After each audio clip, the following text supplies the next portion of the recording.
Rafael Leao akan jauh lebih berkembang di AC Milan daripada di Chelsea. Masa depan Rafael Leao di AC Milan belum bisa dipastikan. Walaupun tengah datang godaan dari Chelsea, Direktur Teknik AC Milan Paolo Maldini percaya diri bahwa sang pemain tetap akan bertahan di San Siro. Kontrak Leao di Milan sebetulnya masih ada sampai 2024, namun mendekati akhir, harganya bisa jadi turun dan jadi buruan tim-tim besar. Chelsea saja sempat menawarkan 200 juta euro kepada Milan untuk memboyongnya. Jumlah tersebut membuktikan bahwa tim dengan kekuatan finansial besar bisa datang kapan saja untuk merekrut Leao. Sementara itu, peran Leao di tim semakin penting. Kehilangan pemain berusia 23 tahun ini akan sangat merugikan bagi Milan. Maldini membeberkan bahwa pembicaraan kontrak baru dengan Leao sudah dilakukan sejak jauh-jauh hari. Namun saat ini belum ada kesepakatan yang tercapai dengan sang pemain. Kami telah memulai bicara dengan dia sejak lama soal kontrak baru. Proses ini bisa saja simpel, tetapi bisa juga jadi sangat rumit, kata dia kepada Gazzetta dello Sport.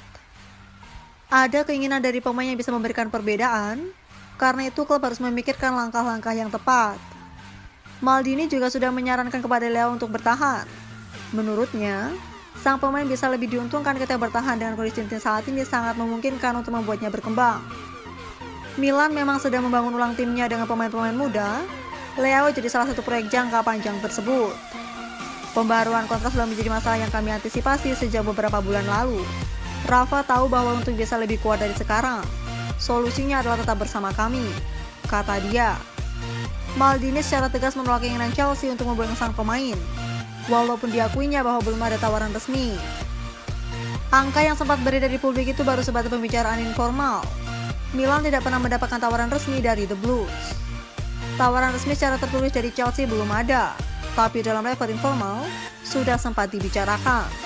Tentu saja keputusan kami adalah menolaknya, tandas dia.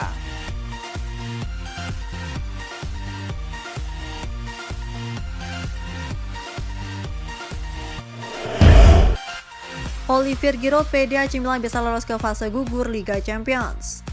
Striker AC Milan Olivier Giroud yakin bahwa timnya bisa lolos ke fase gugur Liga Champions 2022-2023. Menyusul kemenangan 3-1 mereka atas Dinamo Zagreb pada matchday kedua grup E, Rabu 14 September waktu Indonesia Barat. Saat ini, Milan berada di puncak klasemen grup E dengan raihan 4 poin. Disusul Dinamo Zagreb, Red Bull Salzburg, dan Chelsea.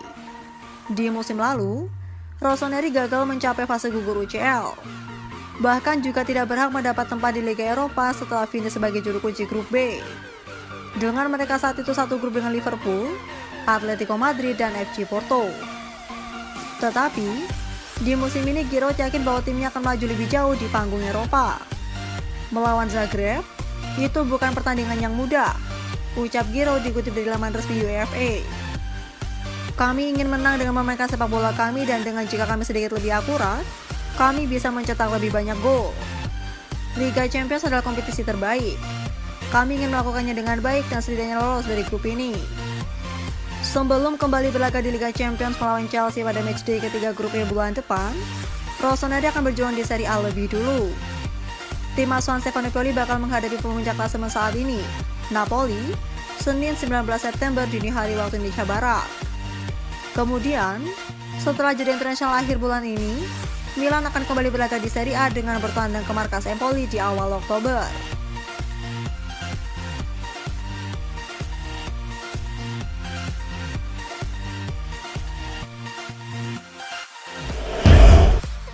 AC Milan menang lagi, Stefano Pioli sebut Liga Champions dan Liga Italia tak ada bedanya.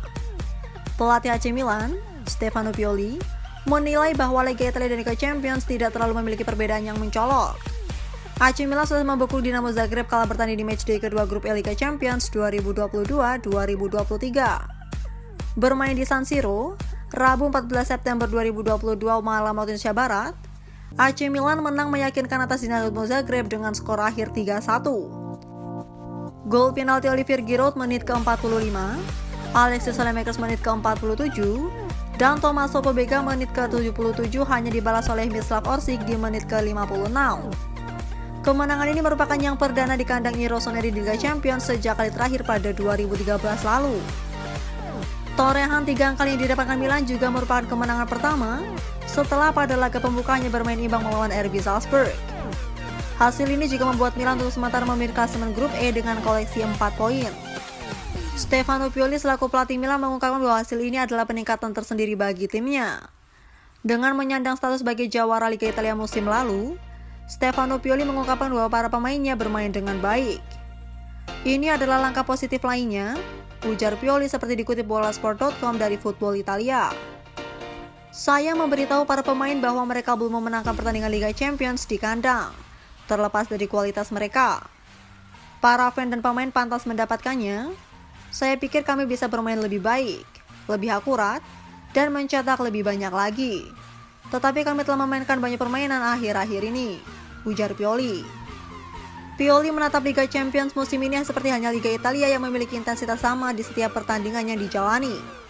Ia menilai bahwa perbedaan keduanya tak begitu mencolok dan tidak mempengaruhi gaya bermain anak-anak asuhnya. Saya masih berpikir tidak ada terlalu banyak perbedaan. Performa tergantung pada kami di Italia dan Eropa, kata Pioli melanjutkan. Kami seharusnya tidak berpikir untuk membutuhkan sesuatu yang luar biasa untuk menang di Liga Champions. Levelnya tinggi, tetapi itu akan sama pada hari Minggu melawan Napoli. Kami melakukannya dan pertandingan hari membuktikannya. Kami bisa melakukannya lebih baik lagi, mencetak lebih banyak gol dan tidak kebobolan, tutur Pioli. Ditanya mengenai potensi Milan menjadi kejutan di Liga Champions, Pioli tidak mau menaruh harapan berlebihan. Pelatih asli Italia tersebut mengaku hanya fokus memainkan laga ke laga demi memperoleh kemenangan. Sulit, periode ini sangat menuntut dan yang berikutnya akan lebih banyak lagi. Dari awal Oktober hingga 13 November, ujar Pioli menambahkan. Itu sebabnya saya katakan kami harus meningkat. Ketika Anda tidak bisa melaju dengan kecepatan penuh, Anda harus mengatur energi Anda, imbu ex juru taktik Lazio dan Inter Milan tersebut.